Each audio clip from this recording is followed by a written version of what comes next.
Come along with me for my first ever business class flight. Today we're flying from London Heathrow to Singapore Changi Airport. So we're starting off at Heathrow Terminal 5, home of British Airways. So first of all we headed to the Club World check-in, and then after check-in we headed to one of the lounges we could have access to. I think there's about 3 or 4 you can have access to if you're flying Club World or higher. So we had some champagne and a few nibbles whilst watching the planes take off. Here's an Emirates A380 taking off, I'm sure headed to Dubai.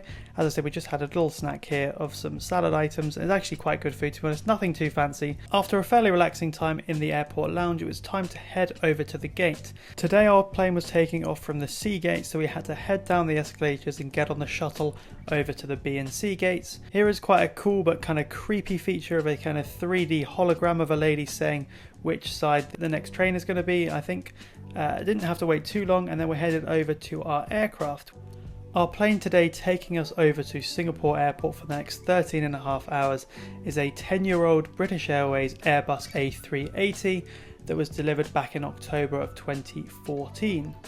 As you can see, it's a double-decker Airbus A380. I've actually never been on an A380 before, so I was very, very excited. After a short wait at gate C55, it is time to board our BA11 flight to Singapore. So today we're sitting on the upper deck in seats 59 Alpha and 59 Bravo. So we enter via the upper door, thankfully to a very minimal queue, and then we are first greeted with our business class seats. Now these seats, for context, cost us £244 just to sit next to each other, but here is a first glimpse of the seat. I'll show you around a bit more in a minute. But first things first, let's have a pre-departure glass of champagne whilst Emily shows you what is in the white company amenity kit you get in Club World on this specific route. So we start off with a pulse point cream that you're meant to put, and it's meant to help you go to sleep. I did use it and I did sleep, so who knows. Then we have the standard earplugs, followed by a little card just explaining what is in the amenity kit, then followed up by a lip balm and a moisturizer. All of these things are from the white company, by the way, so very nice quality, and they did smell very nice. And then we end up with the classic flight socks and eye mask, which both seemed of quite good quality, to be honest, and did use them both when we went to sleep. Probably aided us getting a few hours, and then ended with the toothbrush and the toothpaste.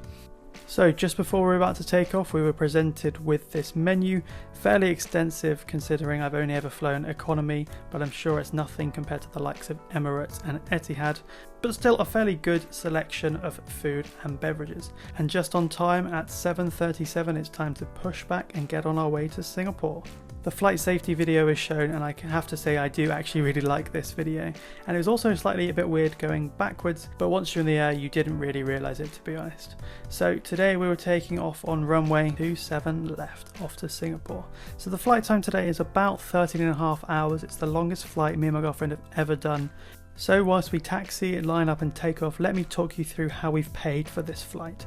So we've paid a total of 1,060 Great British pounds, 131,000 Avios and 1 premium companion voucher. Now I would just like to caveat that this is for the return journey as well, so we're returning in about 4.5 weeks in economy. So this is not just the price for the One World in Club World, this is including the economy return.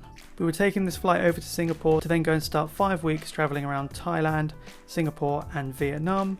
And we were very excited. This is just before my girlfriend was about to start as a doctor, and I just had some time off work. I know it's a lot of money and a lot of 1,000 Avios, but I did get quite a few Avios from when I've referred friends to credit card, and also using things like the BA e-store to make sure you're getting as many Avios per pound as you can.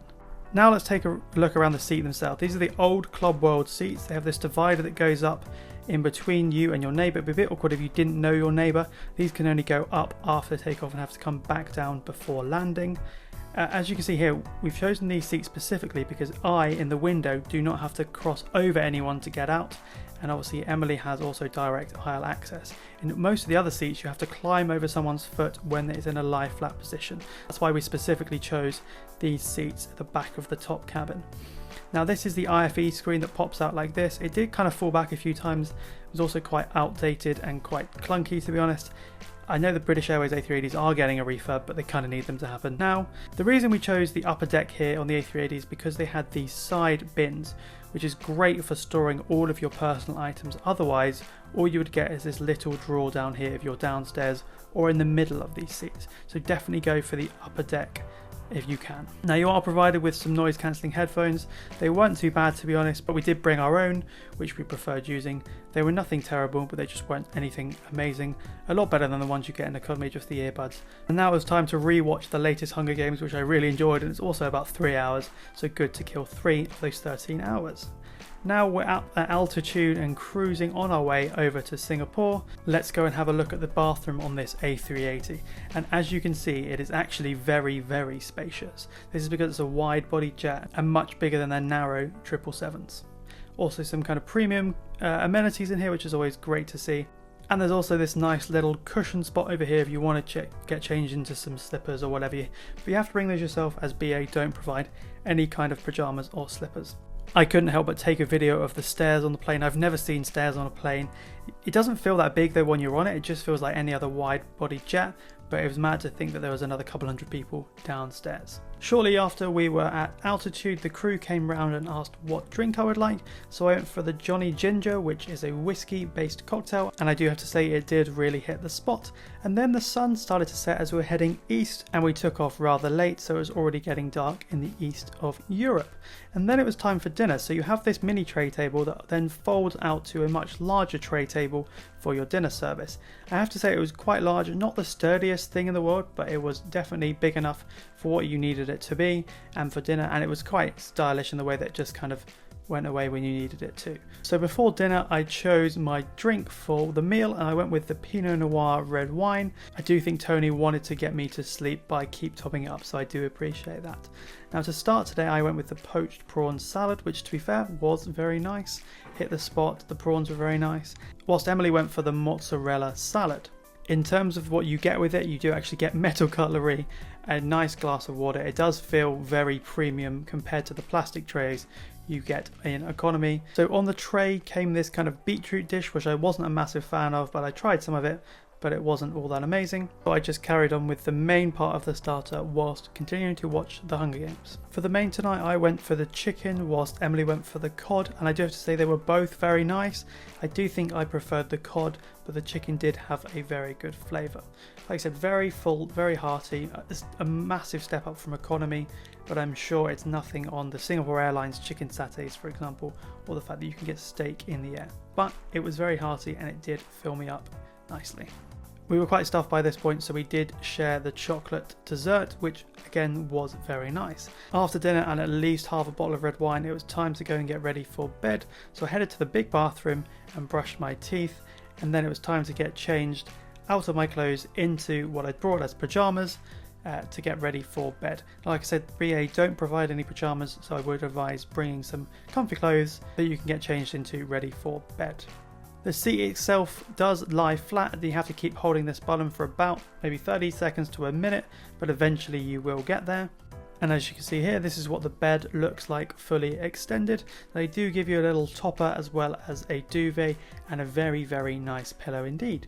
So here is me wrapped up, all ready to get some sleep. And although it was quite difficult still to sleep on the plane, I reckon I did get at least 6 hours. And what a wake up this is. The amazing flight attendant Tony had handed me a bottle of champagne as I told him my girlfriend had just graduated and passed as a doctor, and he said enjoy this from the British Airways crew. What an amazing way that was to wake up. As soon as I woke up, the attentive flight attendants asked if I'd like a cup of tea or coffee, and they brought over this mini croissant, some fresh fruit and my lovely cup of English breakfast tea.